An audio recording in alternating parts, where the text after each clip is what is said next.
نحمده ونصلي على رسوله الكريم اما بعد فاعوذ بالله من الشيطان الرجيم بسم الله الرحمن الرحيم رب اشرح لي صدري ويسر لي امري واحلل عقدة من لساني يفقهوا قولي ربنا زدنا علما. باب الشفاعة، سفارش کا بیان. قال اللہ تعالی من يشفع شفاعة حسنة يكن له نصيب منها، جس نے کسی کی اچھی سفارش کی اسے بھی اس کا اجر ملے گا. وعن ابی موسى الاشعری رضی اللہ عنہ قال كان النبي صلی اللہ علیہ وسلم اذا اتاه طالب حاجة اقبل على جلسائه فقال اشفعوا تؤجروا ويقضي الله على لسان نبيه ما احب متفق علیہ وفي روایت ما شاء. حضرت ابو موسیٰ اشعری رضی اللہ تعالی عنہ روایت کرتے ہیں کہ جناب رسول اللہ صلی اللہ علیہ وسلم کی خدمت میں کوئی ضرورت مند آتا تو آپ ہم نشینان مجلس سے فرماتے، یعنی جو آپ کے ارد گرد بیٹھے ہوتے، سفارش کیا کرو تم کو بھی اس کا اجر ملے گا. یعنی اگر کوئی شخص اپنی ضرورت لے کر آیا ہے تو تم اس ضرورت کو مجھ تک پہنچا دیا کرو، اور اللہ کو جو بات پسند ہوتی ہے یا جو وہ چاہتا ہے اس کا فیصلہ اپنے نبی صلی اللہ علیہ وسلم کے ذریعے صادر فرما دیتا ہے. یعنی اگر کوئی شخص غلط کام کرتا ہے یا اچھا کرتا ہے تو اس کے بارے میں حضور صلی اللہ علیہ وسلم کو بطور وحی بتا دیا جاتا ہے. یہی وجہ ہے کہ حدیث کی وہ قسم جس کو تقریری حدیث کہتے ہیں، جس کا مفہوم بھی کچھ یہی ہے کہ جب کوئی شخص کوئی کام کرے تو آپ صلی اللہ علیہ وسلم اس پر پسندیدگی یا ناپسندیدگی کا اظہار کریں. جیسا کہ آپ جانتے ہیں کہ حدیث کی ایک قسم جو ہے وہ قولی ہے کہ آپ صلی اللہ علیہ وسلم اپنی زبان سے کوئی بات فرمائیں. دوسری قسم جو ہے وہ عملی ہے کہ آپ زبان سے تو کچھ نہ کہیں لیکن کسی طرح کوئی عمل کر کے دکھائیں. جیسے نماز کے بارے میں آپ نے فرمایا صلو کما رأیتمونی اصلی، اس طرح نماز پڑھو جیسے مجھے دیکھتے ہو کہ میں پڑھتا ہوں. تو آپ کا یہ جو عمل ہے اور آپ کا نماز کا طریقہ جو ہے یہ بھی حدیث سے ثابت ہے اور اس کو عملی حدیث یا فعلی حدیث کہا جاتا ہے. حدیث کی تیسری قسم جسے تقریری کہا جاتا ہے کہ نہ تو آپ اپنی زبان سے کچھ فرماتے ہیں نہ ہی آپ اپنے عمل سے کچھ کر کے دکھاتے ہیں، بلکہ آپ کی موجودگی میں اور آپ کے سامنے اگر کوئی شخص کوئی کام کرتا ہے، کوئی بات کرتا ہے تو اس بات کو آپ یا تو اپروو فرما دیتے یا ڈس اپروو. تو آپ کا جو اپروول تھا اور ٹیسٹ اپروول جو تھا وہ حدیث تقریری کہلایا. تو مراد یہ کہ نبی صلی اللہ علیہ وسلم کی خدمت میں جب بھی کوئی حاضر ہوتا اور اس سے جس قسم کا کوئی فعل صادر ہوتا اور جس چیز کو اللہ تعالیٰ پسند فرماتے وہ وحی کے ذریعے آپ کو بتا دی جاتی اور آپ اس کا فیصلہ کر دیتے. اگلی حدیث ہے وعن ابن عباس رضی اللہ عنہما فی قصة بریرۃ وزوجها قال قال لها النبی صلی اللہ علیہ وسلم لو راجعتیہ قالت یا رسول اللہ تأمرنی قال انما اشفع قالت لا حاجة لی فیہ رواہ البخاری. حضرت ابن عباس رضی اللہ تعالی عنہ سے روایت ہے قصہ بریرہ کے سلسلے میں اور اس کے شوہر کے سلسلے میں. جیسا کہ آپ جانتے ہیں کہ بریرہ رضی اللہ تعالی عنہا جو تھی حضرت عائشہ کی لونڈی تھی، انہوں نے ان کو آزاد کر دیا. ان کے شوہر جو تھے وہ بھی غلام تھے. آزاد عورت کو اختیار ہوتا ہے غلامی کے بعد کہ وہ چاہے تو اپنے غلام شوہر کے ساتھ رہے اور چاہے تو اس کو چھوڑ دے. جب وہ آزاد ہوئی تو انہوں نے اپنے شوہر سے برات کا اظہار کیا کہ میں ان کے ساتھ نہیں رہنا چاہتی. تو اس پر وہ بہت غمگین تھے اور بہت دکھی تھے، تو گلیوں اور بازاروں میں روتے پھرتے اور بریرہ بریرہ کہہ کے پکارتے. حضور صلی اللہ علیہ وسلم نے جب ان کی یہ حالت دیکھی تو انہیں آپ پر ترس آیا اور حضرت بریرہ کو بلا کر کہا کہ قال لها النبی صلی اللہ علیہ وسلم لو راجعتیہ، کہ تم اپنے شوہر سے رجوع کر لو، اس کے پاس واپس چلی جاؤ. قالت، وہ کہنے لگی یا رسول اللہ، اے اللہ کے رسول صلی اللہ علیہ وسلم، تأمرنی، کیا آپ مجھے اس بات کا حکم دیتے ہیں؟ کیونکہ اگر آپ کا حکم ہے تو میں ایسا کر لوں گی. قال آپ نے فرمایا نہیں حکم تو نہیں دیتا، انما اشفع میں صرف سفارش کر رہا ہوں. قالت لا حاجۃ لی فیہ مجھے اس کی کوئی ضرورت نہیں، یعنی اس کے پاس واپس جانے کی، پلٹنے کی، میں واپس نہیں جانا چاہتی. تو یہاں سے یہ بات بھی پتہ چلتی ہے کہ سفارش کرنے میں کوئی حرج نہیں، لیکن سفارش کرنے کے بعد کسی شخص کو اس کام پر مجبور نہیں کیا جانا چاہیے، اس کا اصرار نہیں کرنا چاہیے، اور جسے سفارش کی جائے اس پر بھی کوئی لازم نہیں آ جاتا کہ ہر سفارش کو وہ ضرور مان ہی لے. اسی لیے ہم دیکھتے ہیں کہ حضرت بریرہ کہتی ہیں کہ اگر یہ سفارش ہے تو یہ سفارش میں نہیں مانتی، اور اس پر اس نے رجوع نہیں کیا. یہ بخاری کی حدیث ہے. اس سے یہ بھی پتہ چلتا ہے کہ اس دور میں مسلمان خواتین کا کتنا مرتبہ اور مقام تھا. نہ صرف یہ کہ آزاد بلکہ غلام خواتین بھی جب آزاد ہو جاتی تو ان کی اپنی بھی حیثیت ہوتی، اپنا بھی ان کا احساس ہوتا اور ان کی بات کو قبول کیا جاتا. اگلا باب ہے باب نمبر 31، الاصلاح بین الناس، لوگوں میں باہم صلح کرانے کا بیان. قال اللہ تعالی لا خیر فی کثیر من نجواہم الا من امر بصدقۃ او معروف او اصلاح بین الناس. ان لوگوں کی بہت سی سرگوشیوں میں کوئی خیر و بھلائی نہیں ہے، ہاں صدقہ، نیک کام اور باہمی صلح و صفائی سے متعلق باتوں میں. وقال تعالی والصلح خیر، اور صلح نیکی کا کام ہے. وقال تعالی فاتقوا اللہ واصلحوا ذات بینکم، اللہ سے ڈرو اور باہم مصالحت رکھو، صلح و صفائی سے رہو. وقال تعالی انما المؤمنون اخوۃ فاصلحوا بین اخویکم، کہ سب مسلمان بھائی بھائی ہیں، بھائیوں میں صلح قائم رکھو. یہاں ہم دیکھتے ہیں کہ ان چاروں آیات میں صلح کی فضیلت بیان کی جا رہی ہے، جیسے کہ دوسرے درجے کی آیت میں جو سورۃ النساء کی ہے کہ وَالصُّلْحُ خیر، صلح اچھی ہے، یعنی مسلمانوں کا باہم جھگڑا اور فساد اور ایک دوسرے سے تعلقات کا بگاڑ پسندیدہ چیز نہیں، بلکہ اگر کسی وجہ سے کوئی بگاڑ ہو بھی جائے تو اس موقع پر بھی دوبارہ اس بگاڑ کی اصلاح کر لینا، صلح کا مطلب ہی ہے اصلاح کر لینا، وہ زیادہ پسندیدہ اور قابل قبول ہے. اور پھر یہ کہ اللہ تعالیٰ نے اس کا حکم بھی دیا کہ فاتقوا اللہ واصلحوا ذات بینکم، اللہ سے ڈرو اور آپس کے تعلقات کی اصلاح رکھو، یعنی بگاڑ مت رکھو. اور اسی طرح یہ بھی فرمایا کہ سرگوشی کرنا اور کانوں میں چپ کے باتیں کرنا یہ اگرچہ ایک ناپسندیدہ فعل ہے، لیکن کوئی شخص اگر سرگوشی کے انداز میں صدقہ کرنے کا، کسی نیکی کی بات کا اور صلح کرنے کا کوئی حکم دے یا کوئی بات کرے تو وہ سرگوشی بھی پسندیدہ ہے. اور مسلمانوں کو ایک برادری بناتے ہوئے فرمایا کہ انما المؤمنون اخوہ فاصلحوا بین اخویکم، کہ مومن تو ایک برادری ہیں، لہذا تم اس برادری کے درمیان صلح و صفائی قائم رکھو. اس سلسلہ میں پہلی حدیث حضرت ابو ہریرہ کی ہے. عن ابی ہریرہ رضی اللہ عنہ قال قال رسول اللہ صلی اللہ علیہ وسلم کل سلام من الناس علیہ صدقۃ كل يوم تطلع فيه الشمس تعدل بين الاثنين صدقة وتعين الرجل في دابته فتحمله عليها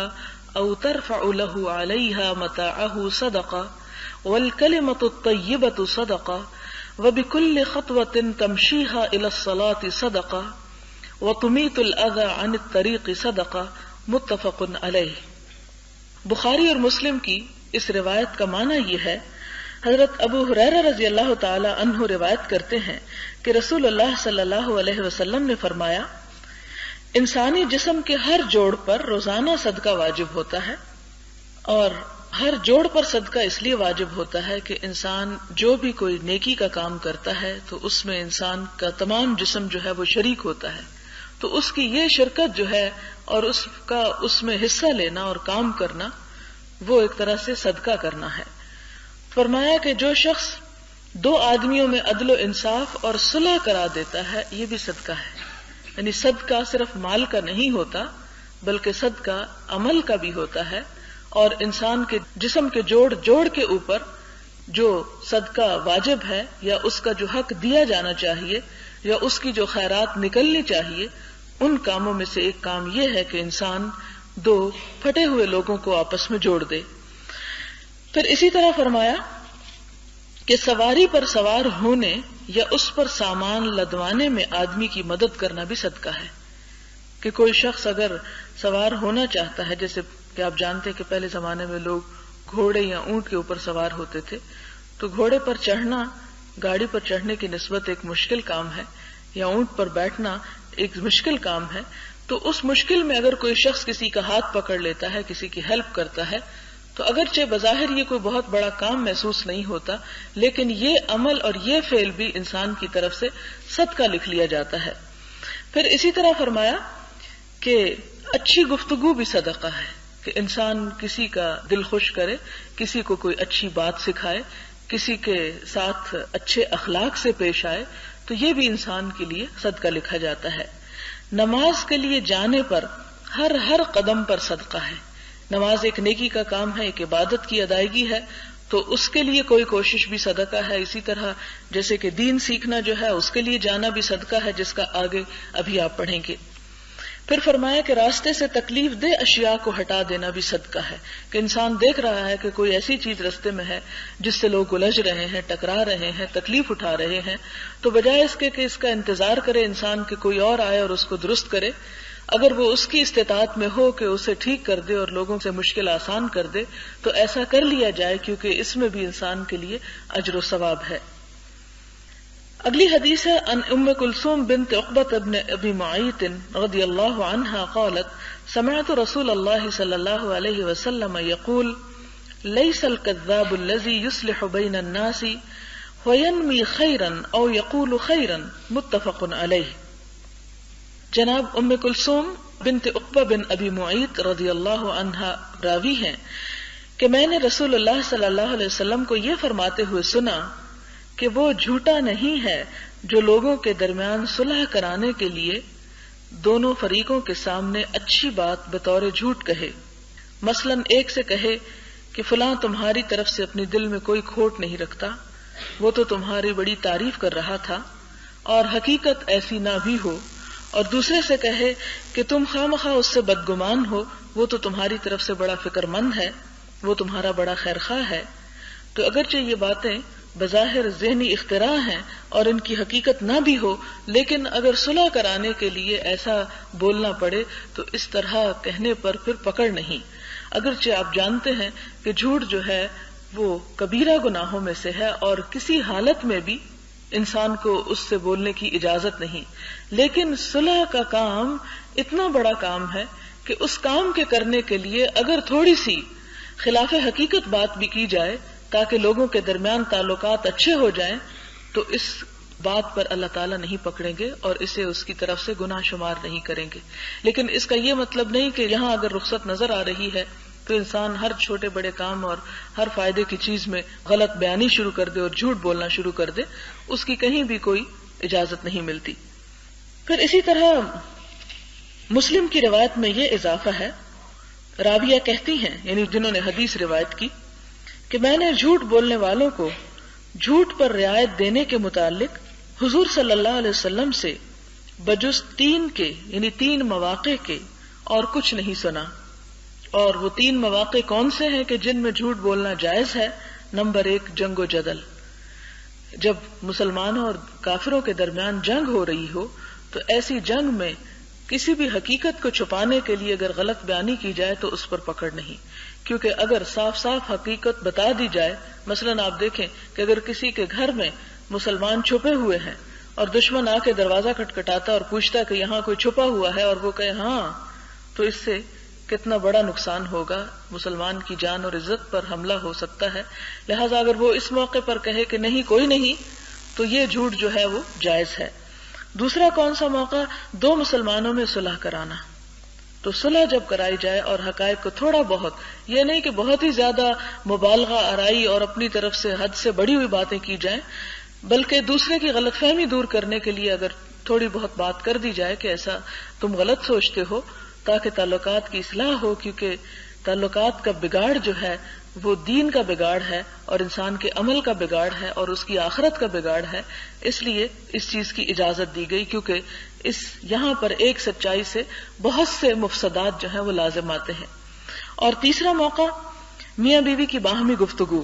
کہ تعلقات کی اصلاح کے لیے اگر میاں اپنی بیوی سے، بیوی اپنے میاں سے، اگرچہ اسے محبت نہ ہو، وہ کہے کہ نہیں مجھے آپ سے بہت محبت ہے یا میں آپ کے لیے بہت خیرخواہ ہوں، اگرچہ وہ دل سے نہ بھی ہو، تو ایسا بولنا بھی جھوٹ نہیں ہے. کیونکہ ہو سکتا ہے کہ ایک فریق اگر کھنچا ہوا ہے اور دوسرا بھی اس سے اسی برابر کا کھنچ جائے تو اتنا حد کو بگاڑ پہنچ جائے کہ گھر برباد ہونے کا اندیشہ ہو. ایسے موقع پر اگر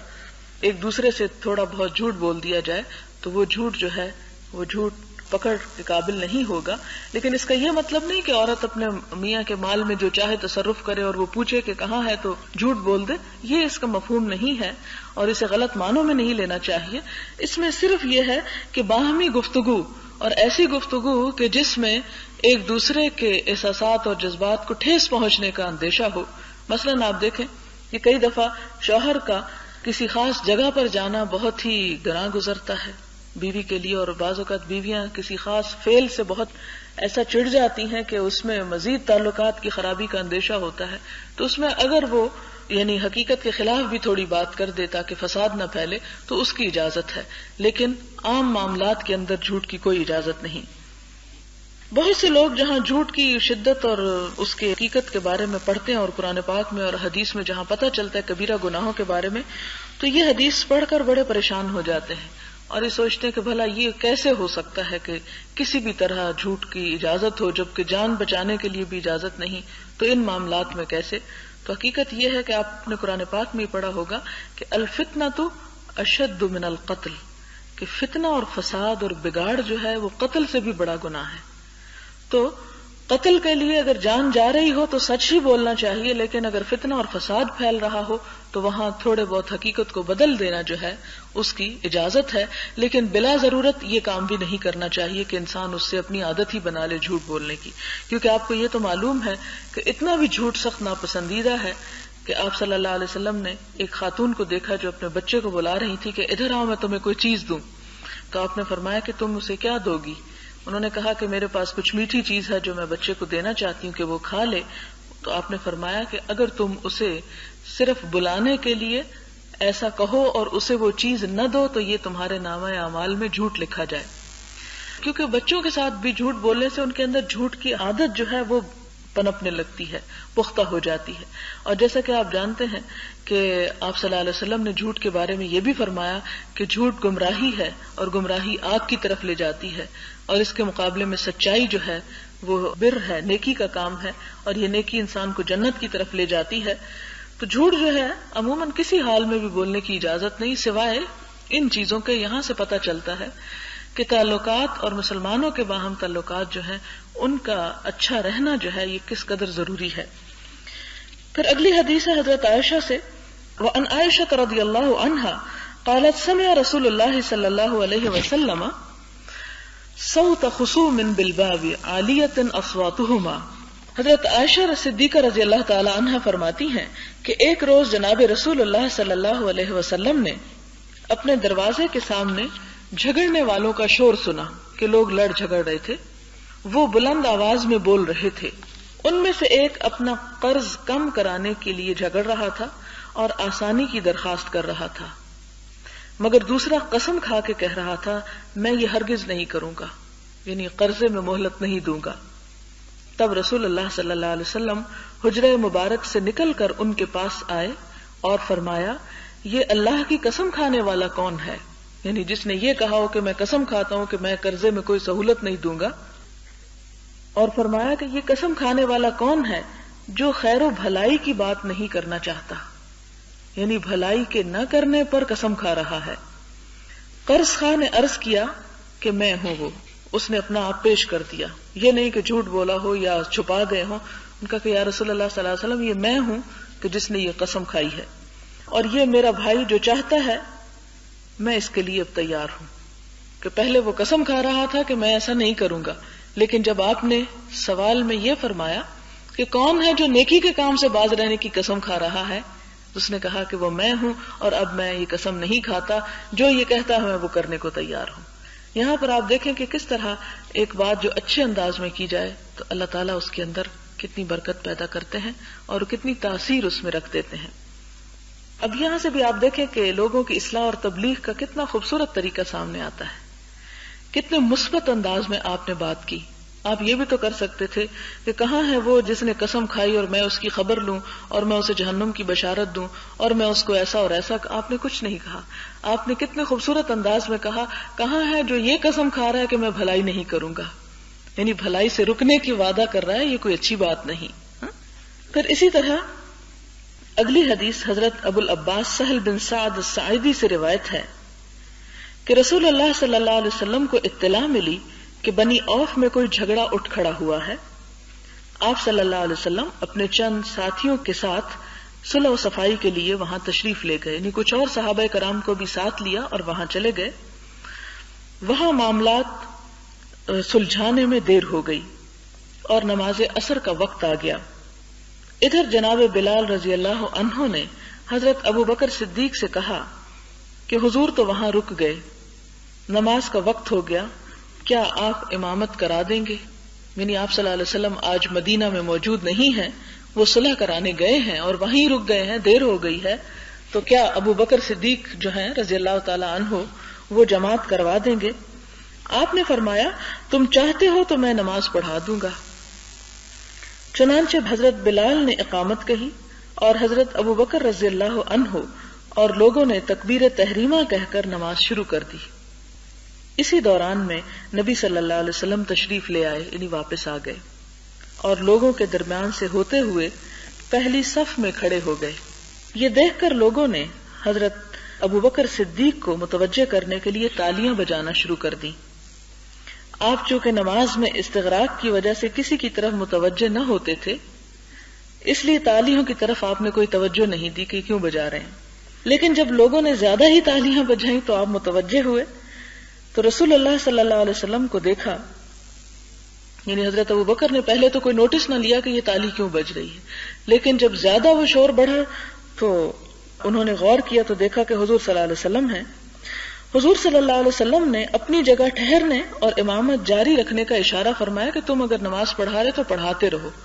یہاں سے یہ بھی پتہ چلتا ہے کہ نماز میں کوئی اگر ضروری بات کا اشارہ کرنا پڑے،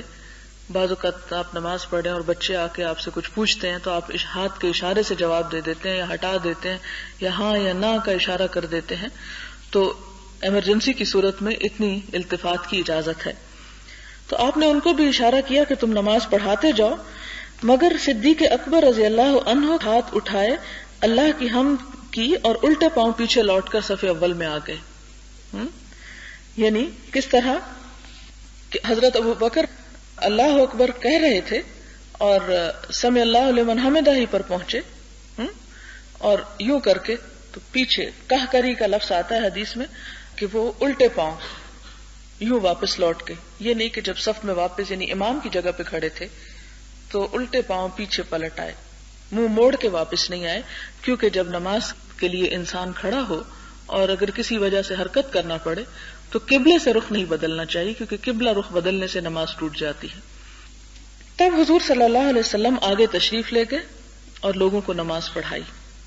جب نماز سے فارغ ہو گئے تو صحابہ کرام کی طرف متوجہ ہو کر فرمایا کہ تمہیں کیا ہو جاتا ہے کہ جب نماز میں کوئی بات پیش آتی ہے تو تم تالیاں پیٹنے لگتے ہو؟ تالیاں بجانا تو عورتوں کے لیے ہے، تمہیں کوئی بات پیش آئے تو سبحان اللہ کہو، جب سبحان اللہ کہو گے تو سننے والا ادھر متوجہ ہو جائے گا۔ اور اے ابو بکر، جب میں نے تم کو اشارہ کر دیا تھا کہ امامت جاری رکھنے میں تمہیں پھر کیا چیز مانے تھی، کہ میں نے تمہیں اشارے سے کہا تھا کہ پڑھاؤ نماز، تو تم نے کیوں ایسا کیا کہ نماز نہ پڑھائی اور پیچھے آ گئے؟ تب حضرت ابو بکر رضی اللہ عنہ بولے، بھلا ابو قحافہ کے بیٹے کی یہ مجال کہاں کہ رسول اللہ صلی اللہ علیہ وسلم کی موجودگی میں لوگوں کو نماز پڑھائے۔ تو یہاں آخر میں دو تین باتیں بہت اہم ہیں۔ ایک تو یہ کہ نماز کے اندر اگر امام غلطی کرے یا کسی چیز کی طرف کسی کو متوجہ کرنا ہو تو اس کے لیے تالی پیٹنے کی بجائے جماعت میں مردوں کو حکم یہ ہے کہ سبحان اللہ کہیں، یعنی اگر امام بھول رہا ہے یا غلطی کر رہا ہے تو مقتدی کو چاہیے کہ سبحان اللہ کہے، اور لقمہ وہ دے کہ جو لقمہ دینے کے لیے جیسے نماز میں ایک خاص شخص مقرر ہوتا ہے، کیونکہ ہر شخص اگر لقمہ دینے لگے گا تو کسی کی کوئی بات سمجھ میں نہیں آئے گی۔ دوسری بات یہ کہ اسی صف میں اگر عورتیں بھی کھڑی ہوں تو ان کو یہ کہا گیا کہ وہ ہاتھ کے اوپر ہاتھ بجا کے یہ متنبہ کرے امام کو کہ امام نے غلطی کی۔ یہ دونوں کے لیے صرف ایک سمبل رکھ دیا گیا کہ ایک یہ لفظ بولے اور دوسرا جو ہے وہ اس طرح کہے۔ اور پھر یہ ہے کہ یہاں پر جو یہ بات کہی گئی کہ تالیاں تو عورتوں کے لیے ہے، تو اس سے یہ پتہ چلتا ہے کہ تالی بجانا بذات خود کوئی بری بات نہیں، کیونکہ ہمارے ہاں عموماً جو دیندار طبقہ ہے اس کے اندر تالی بجانے کو ایک برا کام سمجھا جاتا ہے، جیسے کوئی فنکشن ہے یا کوئی خوشی کا موقع ہے یا کہیں کسی چیز کا اظہار کرنا ہے تو عموماً تالی بجائی جائے تو وہ لوگ مائنڈ کرتے ہیں کہ جی تالی نہیں بجانی چاہیے کیونکہ یہ تو کافروں کا فعل تھا۔ اور آپ کو یاد ہوگا سورۃ الانفال میں اللہ سبحانہ وتعالیٰ کافروں کی عبادت کے بارے میں فرماتے ہیں کہ ما کان صلاتہم فی البیت الا مکاء وتصدیہ، کہ ان لوگوں کی عبادت بیت اللہ میں صرف یہی تھی کہ وہ تالیاں بجاتے اور سیٹیاں بجاتے تھے، تو عبادت کا یہ طریقہ نہیں۔ لیکن یہاں پر آپ دیکھتے ہیں کہ آپ مطلقاً تالی بجانے سے منع نہیں فرما رہے، بلکہ یہ کہا کہ نماز میں عورت جو ہے وہ تالی بجا سکتی ہے، اور اس میں اس طرح ہاتھ سے تالی نہیں بجائی جائے گی بلکہ اس طرح، یعنی ایک ہاتھ الٹا ہوگا جیسے رکھا ہوا ہے اور دوسرا اس کے اوپر۔ اور پھر آپ دیکھیں کہ حضرت ابوبکر صدیق رضی اللہ تعالیٰ عنہ کو آپ فرماتے ہیں کہ تمہیں میں نے اشارہ کر دیا تھا کہ نماز پڑھاؤ، تو پھر آپ نے نماز کیوں چھوڑ دی؟ تو وہ اپنی محبت کا اظہار کرتے ہوئے کہتے ہیں کہ بھلا یہ کیسے ہو سکتا ہے کہ اللہ کے رسول صلی اللہ علیہ وسلم موجود ہوں اور میں نماز پڑھاؤں؟